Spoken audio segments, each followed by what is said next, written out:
Kita ke informasi selanjutnya, Agung, ini adalah kasus yang tentunya ini menimbulkan reaksi dari berbagai macam pihak yang menyayangkan terjadinya atau kembali terjadinya kasus dugaan asusila terhadap santriwati. Betul, dunia pendidikan seharusnya menjadi rumah bagi mereka siapa saja yang hendak menuntut ilmu untuk belajar. Harus merasa aman dan juga nyaman ya, Betul, tapi namun ini ini ternyata malah malah ada dugaan tindak asusila. Di proses mana hukumnya memang sendiri masih sekarang, berjalan ya. betul, karena Polda Jatim ini juga sudah menerbitkan surat DPO terhadap MSA, putra Kiai Jombang dalam kasus dugaan asusila terhadap santriwati. Ya, MSA yang juga ditetapkan sebagai tersangka tersebut dinilai tidak kooperatif karena beberapa kali mendapat panggilan tapi tidak datang. Polisi pun berencana memanggil paksa tersangka pencabulan ini.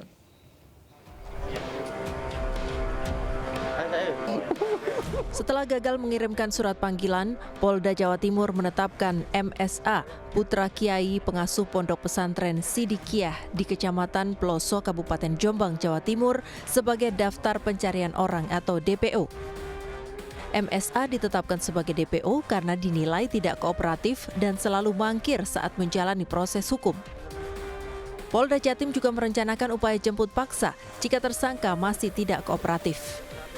DPO diterbitkan setelah polisi berulang kali melakukan panggilan terhadap tersangka.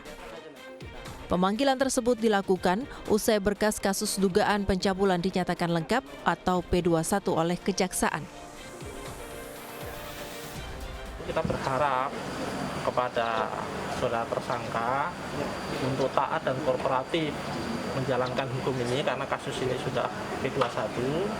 Tinggal kewajiban kita untuk menyerahkan tersangka dan barang bukti kepada Kejaksaan untuk proses peradilan ke depannya. Sementara itu penetapan MSA sebagai DPO ini tentu saja disesalkan oleh tim kuasa hukum MSA. Menurut kuasa hukum MSA, polisi tiba-tiba membuat kesimpulan sendiri dengan mengatakan MSA tidak berada di tempat. Padahal saat itu MSA sedang berada di rumahnya dan para warga yang mengadang polisi juga tidak ada yang mengatakan bahwa MSA sedang tidak ada. Sebenarnya sikap yang bagus kemarin, cuma yang kami sayangkan adalah adanya pembicaraan yang dipelintir. Setelah kami cek kepada teman-teman santri yang aksi di sini, tidak ada yang menyebutkan bahwa Mas Beki nggak ada. Itu menyimpulkan sendiri gitu. Pada Oktober 2019, MSA dilaporkan ke Polres Jombang atas dugaan pencabulan terhadap perempuan di bawah umur asal Jawa Tengah. Korban merupakan santri atau anak didik tersangka di pesantren. Namun selama disidik, tersangka MSA tidak pernah sekalipun memenuhi panggilan penyidik. Dari Jombang dan Surabaya, Jawa Timur, Tim Liputan iNews melaporkan. Ya, di Reskrimum Polda Jatim menerbitkan surat daftar pencarian orang atau DPO atas putra Kiai MSA yang menjadi tersangka kasus pencabulan dan rencananya Polda Jatim akan melakukan penjemputan paksa MSA. Ya, lalu bagaimana perkembangan dari proses hukumnya? Kami akan gali lebih lanjut pemirsa dari keterangan Kasubdit 4 Renakta di Treskrim Polda Jatim. Ada AKBP Hendra Eko Tri Yulianto. Selamat siang Pak Hendra. Selamat siang Mas Agung, Mbak Fani. Pak Hendra, langsung saja ini sejauh ini apakah sudah ada tanggapan dari pihak pesantren atau kuasa hukum tersangka atas rencana penjemputan paksa ini? Untuk sementara memang ada surat dari kuasa hukumnya Mas untuk penundaan kehadiran tersangka. Baik, kemarin sempat disebutkan pihak kepolisian datang begitu ke pondok pesantren atau ke kediaman terduga untuk melakukan pemeriksaan, begitu benar atau tidak Pak? Memang betul Mas.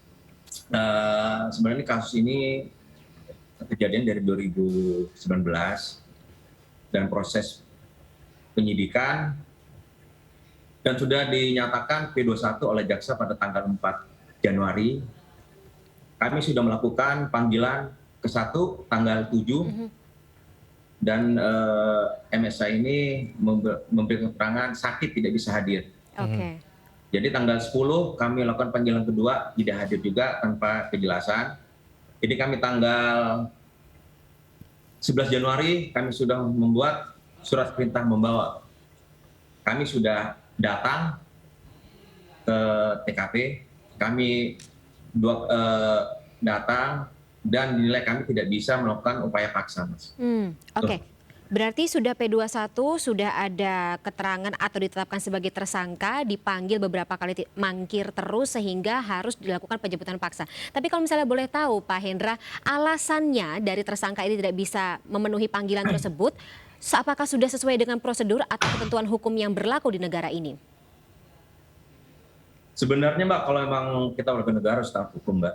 Tanggal 7 panggilan pertama, MS ini tidak hadir dengan keterangan dokter sakit 3 hari. Oke. Tanggal 10 kami panggilan kedua, kami menghubungi pihak pengacara.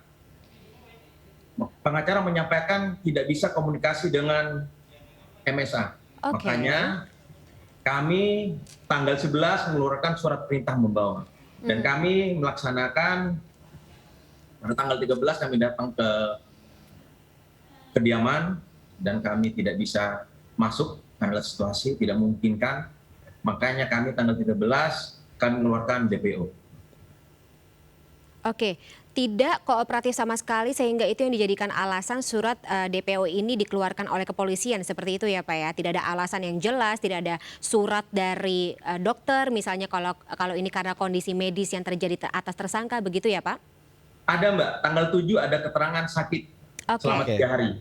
Ada statement sebetulnya dari pihak kuasa hukum terduga pelaku begitu yang menyayangkan penetapan status DPO tersebut. Sebetulnya apa sih Pak yang menjadi dasar ketika seseorang itu ditetapkan sebagai DPO? Apakah hanya karena mangkir begitu dari panggilan berkali-kali atau seperti apa? Jadi gini Mas, kita ada prosesnya. Jadi setelah dinyatakan P21, kami punya kewajiban untuk menyerahkan tersangka dan barang bukti ke JPU. Nah, upaya kami sudah lakukan, kami sudah melakukan panggilan 2 kali, panggilan ke-1, kedua, panggilan ke-1 tanggal 7 Januari. Si MSA ini ada keterangan sakit, istirahat 3 hari. Makanya kami melakukan panggilan kedua tanggal 10. Nah, di tanggal 10 ini kami komunikasi dengan pihak pengacaranya, pihaknya. Pengacaranya mengatakan tidak bisa komunikasi dengan MSA. Makanya kami mengeluarkan surat perintah membawa karena tidak kooperatifnya si tersangka ini. Oke, setelah adanya surat DPO tersebut, tanggapan dari kuasa hukum seperti apa Pak? Ataukah sudah ada komunikasi kepada dalam dua pihak ini selain keterangan yang sudah disampaikan kepada awak media Pak? Kalau untuk dari keterangan dari pengacara ada suratnya, minta penundaan karena ada upaya hukum dari MSA. Upaya hukum apa Pak? Rapid di Pengadilan Negeri Jombang. Bisa dijelaskan Pak maksudnya rapid bagaimana Pak? Pra-peradilan Mbak. Oke, pra-peradilan atas dasar apa Pak kalau boleh tahu? Penetapan tersangka. Oke, selain itu Pak, apa saja sebenarnya tantangan atau kesulitan yang dialami saat proses penyidikan hukum ini karena kita tahu berlangsung? ini sebetulnya sudah berjalan sejak tahun 2019 begitu hingga sekarang 2022. Apa memang ada kendala-kendala yang sangat berarti begitu Pak? Kendalanya tidak ada sih Mbak, hanya untuk ada beberapa tahapan-tahapan, ada kekurangan, kami koordinasi dengan pihak JPU dan dinyatakan tanggal 4 Januari sudah lengkap dan berhak dan kewajiban kami penyidik untuk menyerahkan tersangka dan barang bukti itu. Baik, tadi sudah dinyatakan P21, kemudian juga ada kewajiban untuk menyerahkan tersangka dan berkas begitu ya kepada pihak kejaksaan. Kalau barang bukti yang memang sudah dikantong ini berupa apa saja Pak? Kalau barang buktinya ada, sudah lengkap Mbak. Kami cukup bukti. Barang bukti ada. Termasuk dari keterangan para korban Pak? Oh ya ada Mbak. Kalau boleh tahu jumlahnya ada berapa Pak sampai dengan saat ini? Korban dari terduga pelaku. Korban dari terduga pelaku Pak, kalau misalnya bisa dijabarkan jumlahnya ada berapa yang melaporkan ia mendapat tindak kekerasan atau tindak pelecehan seksual tersebut dari tersangka? Mohon maaf Mbak, kami nggak bisa sampaikan Mbak. Baik. Pak Hendra, kami juga mau konfirmasi terkait dengan kabar bahwa adanya semacam penghadangan oleh ratusan massa sehingga penyidik polisi ini tidak jadi mendatangi Ponpes Sidkiah di Desa Losari. Itu apakah benar Pak? Menurut saya bukan penghadangan Mbak. Mungkin santri-santrinya Mbak menyambut kedatangan kami Mbak. Jadi kami karena situasi kami lihat situasi tidak mungkin kami masuk, makanya kami tidak masuk, Mbak. Itu, Mbak. Ada bentuk Baik. apa ya, bicara seperti itu Pak antar dua belah pihak dengan Ponpes seperti itu, menjelaskan maksud kedatangan dari polisi atau menjelaskan bagaimana kronologi kasus seperti ini terjadi? Kami hanya menyampaikan diterima di depan gerbang oleh security-nya, Mbak, kepala keamanannya di Pondok Pesantren.